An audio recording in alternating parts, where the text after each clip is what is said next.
Hi all, in this video segment we are going to discuss about preemptive scheduling. What is preemptive scheduling?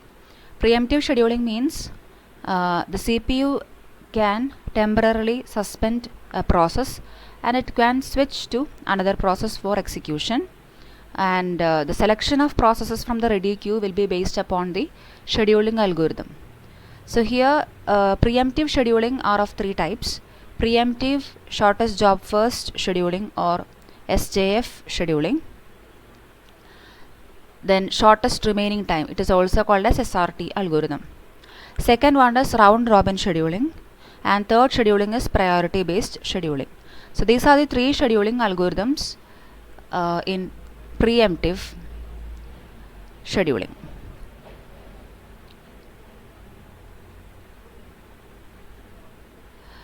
First one is SJF scheduling or shortest remaining time scheduling.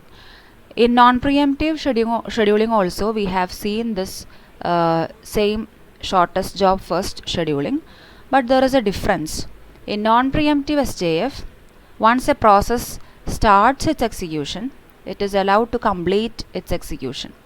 It is not preempted in between. But in preemptive scheduling, CPU can temporarily suspend the process in between and it can switch to another process for execution. So that is the difference in preemptive scheduling when it is compared with the non-preemptive one.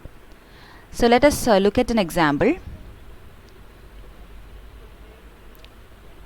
Three processes with process IDs P1, P2, P3 with estimated completion time 10, 5 and 7 milliseconds respectively enters the ready queue together. So here P1's estimated completion time is 10 milliseconds, P2 has 5 milliseconds and P3 has 7 milliseconds. So these are the execution times required for each of these processes. Now a new process P4 is coming and it is having an estimated completion time of 2 milliseconds, and P4 arrives only after 2 milliseconds. Okay, so P4 has the shortest remaining time. Now how the CPU will schedule these four processes from the ready queue? So let's discuss this particular question. So as given in the question at the beginning, there were only three processes P1, P2 and P3. So when we look at the completion times, P1's completion time is 10, P2's completion time is 5 and P3's completion time is 7 milliseconds. So which process has the shortest remaining time, or which is the shortest job? So as we can see 10, 5, 7, the smallest one is 5. So P2, corresponding process is P2. So P2 is the shortest job. So P2 should be scheduled first. So P2 starts execution. P2 is taken from the ready queue for execution, and CPU starts executing the process P2. Now after 2 milliseconds we know that P4 arrived, and the execution time of or completion time of P4 is 2 milliseconds. So at this particular moment of time, P2 needs 3 milliseconds to complete its execution, and P4 needs only 2 milliseconds for completing its execution. So which is the shortest job? Now P4 is the shortest job. So at that time CPU will temporarily suspend P2 and context switch to P4. Now P4 starts its execution, and after 2 milliseconds P4 it will be completed. Now at this particular point of time, the remaining processes in the ready queue are P2, P3 and P1. At that time P2 has P2 needs 3 more milliseconds for completing its execution. P3 needs 7 milliseconds and P1 needs 10 milliseconds. Now the shortest remaining time is for P2. So P2 will be taken and P2 will be executed, and at this 7th millisecond P3 will be executed because P3 will be the shortest at that point of time, and after the execution of P3, P1 will be executed. So this is the order in which the processes will be selected from the ready queue and executed. So this one is an example for preemptive shortest job scheduling, shortest job first scheduling. or you can also call it as shortest remaining time scheduling algorithm. Now let's see how we can find out the waiting time and turnaround time for each of these processes. So waiting time of the processes.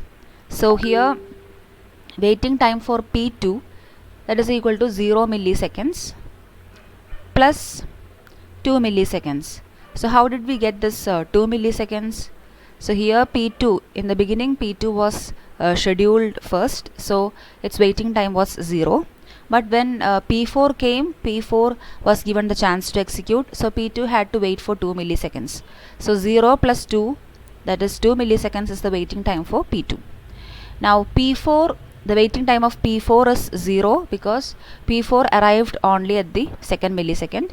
So P4 came only after 2 milliseconds, so the waiting time of P4 is 0. And P3, it started its execution at the 7th millisecond only, so the waiting time of P3 is 7, and the waiting time of P1 is 14 milliseconds. So those are the waiting times. So how we can find out the average waiting time? Just add all these values and divide by 4. So 0 plus 2 plus 7 plus 14, the whole divided by 4 equals 23 by 4 equals 5.75 milliseconds. That is the average waiting time of all these 4 processes. Now let's see how we can find out the turnaround time for processes. So what do you mean by turnaround time? Turnaround time is the total time spent, that is the time spent in the ready queue plus the execution time. So here from the figure you can see P2, its total time is 7 milliseconds, and P3, its total turnaround time is 14 milliseconds. P1, its total turnaround time is 24 milliseconds, and P4, its total turnaround time is only 2 milliseconds because it came only after 2 milliseconds. So here you can see P2 7 milliseconds, P4 2 milliseconds, P3 14 milliseconds, and P1 24 milliseconds. Now how we can find out the average turnaround time? Average turnaround time is just the sum of all these turnaround times divided by 4. So 7 plus 2 plus 14 plus 24 divided by 4, that is equal to 47 by 4, that is equal to 11.75 milliseconds. So this is the average turnaround time in the case of shortest job first scheduling algorithm.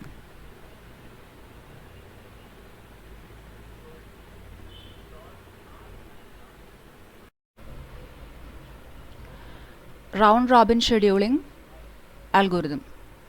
So round robin scheduling algorithm is an algorithm which comes under preemptive scheduling. So in round robin scheduling, what happens is each of the processes given a particular time, a predefined time for execution. After that predefined time, they will be context switched and another process will be given chance to execute. So round robin scheduling is very similar to the first come first served algorithm in non-preemptive scheduling, but there is a difference. After a particular time slice, the processes will be switched. So that is the round robin scheduling. So here we can see 4 processes: process 1, process 2, process 3, and process 4. So for process 1, it starts execution. After some time it will be switched to process 2. Process 1 context will be saved and process 2 will be loaded, and after some time slice, process 2 will be the context of process 2 will be saved and process 3 will be loaded, and after the particular time slice, process 3 will be context switched and process 4 will start its execution, and this will continue. So this type of scheduling is called as round robin scheduling. And let's see one example for round robin scheduling. 3 processes with process IDs P1, P2, P3 with estimated time 642 milliseconds respectively enters the ready queue together in the order P1, P2 and P3. Now we have to calculate the waiting time and turnaround time as we did for the previous problems. We have to find the average waiting time and average turnaround time, and the time slice is given as 2 milliseconds. Now let's see how this problem can be done.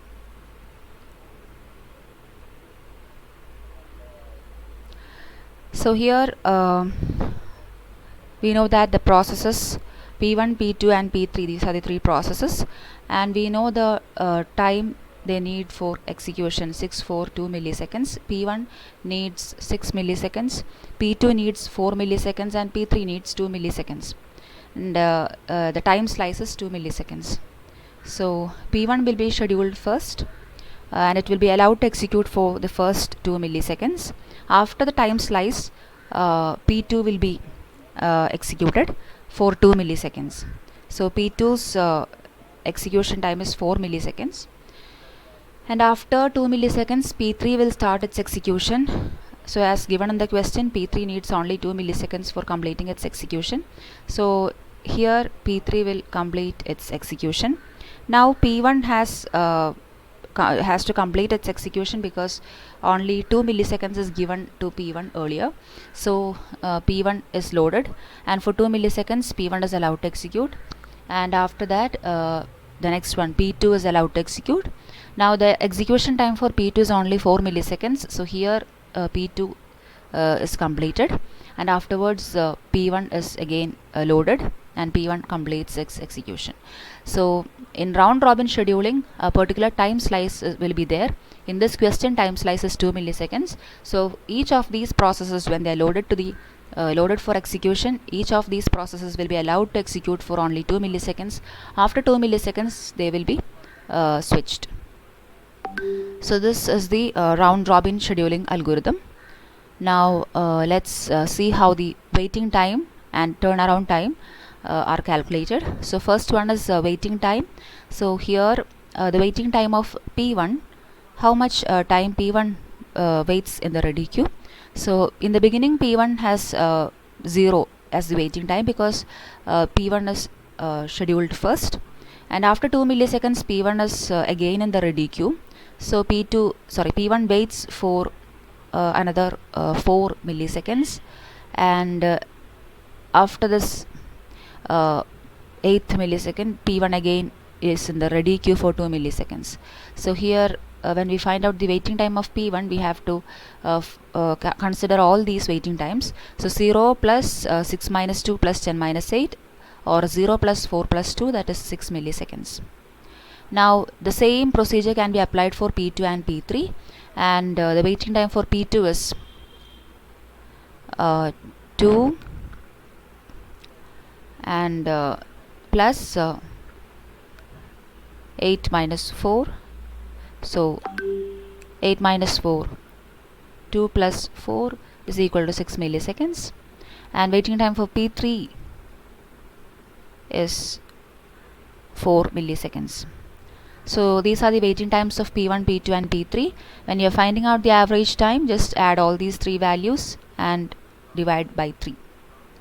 Now we have to find out the turnaround time for P1, P2 and P3. Turnaround time is the time spent in the ready queue plus the execution time. So here P1, it completes its execution at the 12th millisecond. It spends in the ready queue for some time, and it is being executed for some time. So both together is the turnaround time. So turnaround time is 12 milliseconds for P1. For P2 it is 10 milliseconds, and for P3 it is 6 milliseconds. Now to find out the average, just add all these three values and divide by 3. We get 9.33 milliseconds as the average turnaround time of all these three processes. So that is about the round robin scheduling. Priority based scheduling. So priority based scheduling comes in both preemptive and non-preemptive scheduling categories. So let's see what is the difference among these two. So in non-preemptive priority based scheduling, from the ready queue the tasks are selected based upon the priority, and they are allowed to execute to their completion. But in preemptive priority based scheduling, what happens is, if the process is selected and when it starts its execution, during the execution if another higher priority process is coming, the currently executing process will be suspended and the higher priority process will be given chance. So that is the difference in preemptive priority based scheduling and non-preemptive priority based scheduling. So I'll repeat, in non-preemptive priority-based scheduling, if a process starts its execution, it is allowed to complete its execution. But in preemptive priority-based scheduling, if a process is executing and if a higher priority process comes, the currently running process is suspended and the higher priority one is given chance to execute. So that is the main difference between the preemptive and non-preemptive priority-based schedulings.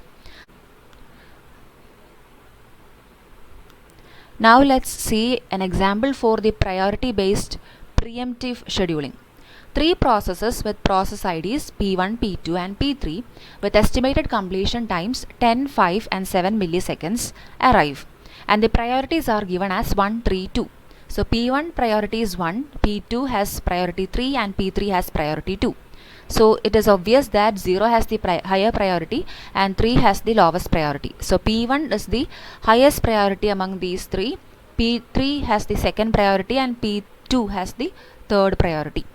Now after some time what happens is a new process P4 with estimated completion time 6 milliseconds arrive, and its priority is 0. Okay, and it comes after 5 milliseconds of start of execution of P1. So we know that P1 it has completion time 10 and it has started its execution, and after 5 milliseconds P4 is coming. So P4 is the currently higher priority process, so P4 should be given chance. So P1 will be preempted and P4 will be given chance for execution. So that is the priority based preemptive scheduling. Now here we can see how this is solved. So these three processes P1, P2 and P3. So among these P1 has the highest priority, so P1 still will start its execution, and after 5 milliseconds as given in the question P4 arrives, and the priority of P4 is 0, which has the highest priority, so P4 should be given chance. So P1 will be suspended temporarily and P4 is given chance, and P4 is asked to execute. So P4 executes for 6 milliseconds, and after 6 milliseconds P4 will complete its execution. Now afterwards again the ready queue is checked, and to see whether which one is the next higher priority process. So P1, P2 and P3 they are in the ready queue, and P1 is the highest priority among the three. So P1 will be given chance to execute. So P1 start its execution, and after the remaining 5 milliseconds P1 complete its execution. And after that again the ready queue is checked, and the next higher priority process is selected. So in the next higher priority process is P3. So P3 will be selected, and afterwards P2 is executed. So this is how the priority based scheduling is done in the preemptive category. Now let's see how the waiting time and turnaround time are calculated. So the waiting time of P1. So waiting time of P1 is 0 in the first case, but P1 is preempted and it is waiting for some time.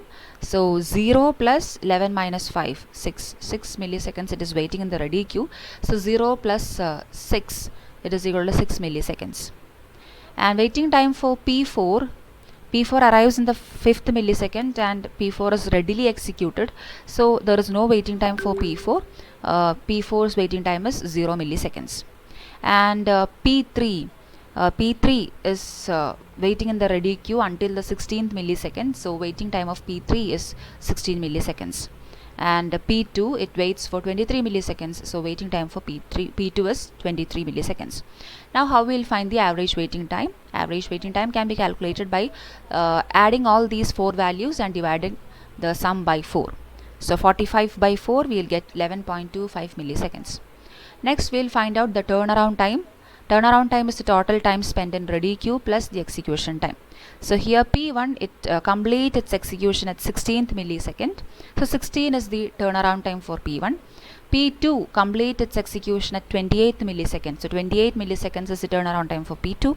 And P3 completes its execution at 23rd millisecond. So 23 milliseconds is the turnaround time for P3.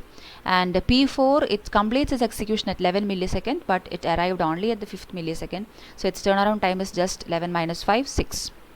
So here we have P1 16 milliseconds, P4 6 milliseconds, P3 23 milliseconds, P2 28 milliseconds. How we'll find the average turnaround time? Just add all these 4 values and divide by 4. So we'll get 73 by 4 and the answer is 18.25 milliseconds. So that was an example for priority based scheduling algorithm. Now let's see the summary of preemptive priority based scheduling. So in priority based preemptive scheduling, higher priority tasks are given more chance, and this particular scheduling algorithm is adopted in systems which needs real time behavior. And priority based scheduling has some drawback, that is if the process is having lower priority, it will be starving actually. And this particular starvation can be eliminated by an aging technique, that is temporarily boosting the priority of a task if it is starving for a long time. So priority based scheduling is a very important scheduling algorithm in most of the real time operating systems.